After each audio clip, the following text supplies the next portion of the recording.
Tonight, let us travel beyond history books. Before Rome, before Greece, before the pyramids themselves, there were civilizations we can barely remember. Their stones remain, but their names are gone. In the deserts of Peru, walls of Sacsayhuaman curve with impossible precision. Each block weighs tons, yet fits perfectly. Not even a hair can pass between them. Across the ocean, in the heart of Anatolia, lies Göbekli Tepe, 12,000 years old, built before farming, before writing, before cities. Its pillars are carved with foxes, vultures, and serpents, symbols of a mind far more complex than primitive. Archaeologists say it was buried intentionally, as if the builders wanted to hide their creation from time itself. But why? Who taught them to lift 20-ton stones? Who told them how to align those stones with the stars? The same precision appears in Egypt, where the pyramids of Giza follow the pattern of Orion's belt. 3 stars, 3 pyramids, across thousands of years and thousands of miles. Were they guided by something we have forgotten? Or did every civilization look up at the same night sky and learn the same silent truth? Even today, our best engineers stand humbled before the geometry of the ancients. How could people without machines measure celestial alignments so precisely that even NASA confirms their accuracy?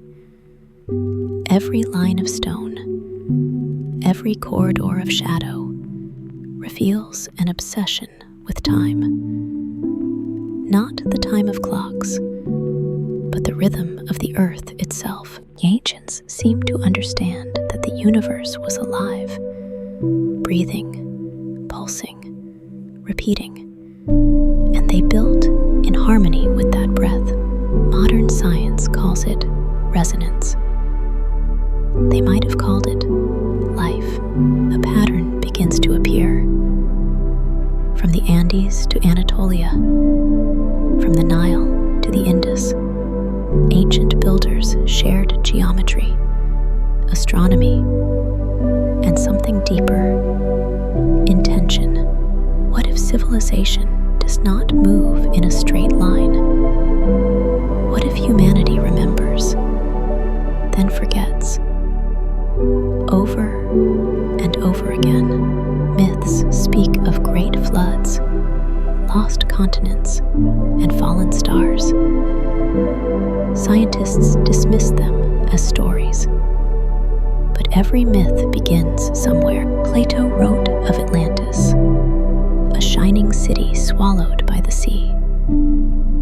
The Egyptians spoke of Zep-Tepi, the first time when gods walked among men.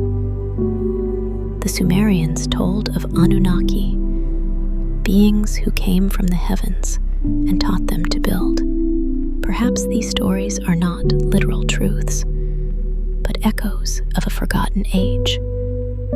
Memories passed down, reshaped by fear and time. When we dig deep enough, we do not just find stones. We find questions long before telescopes or satellites. Ancient astronomers mapped the heavens with only their eyes and patience. The Babylonians recorded the moon's movement so precisely that modern scientists still rely on their data.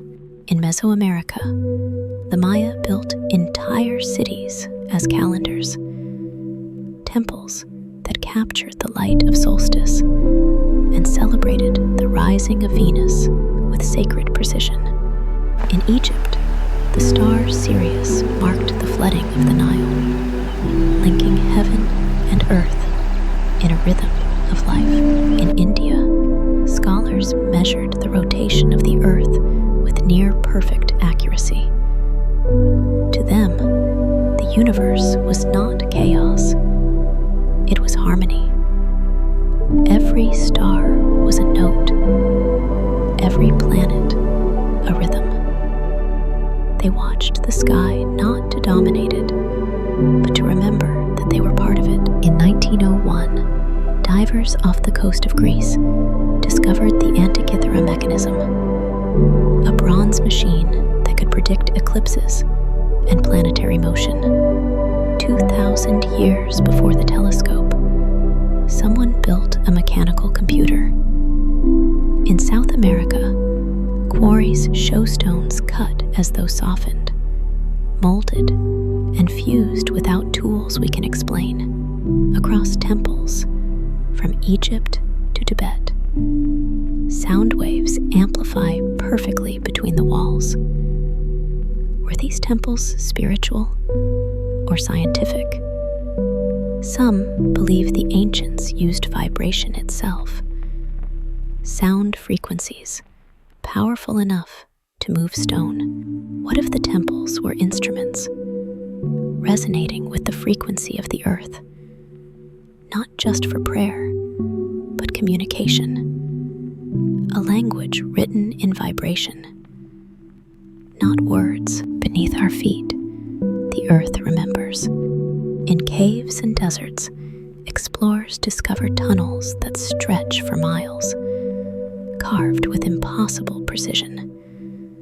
Some mirror constellations above. Others are sealed, as if to hide something not meant for our age. The more we uncover, the older the mystery becomes. Perhaps these civilizations did not vanish by force, but by choice, retreating into silence, leaving behind stone messages for the future. And maybe now, as we rediscover their whispers, they awaken again, not in body, but in memory. The past is not gone. It sleeps and waits. Good night.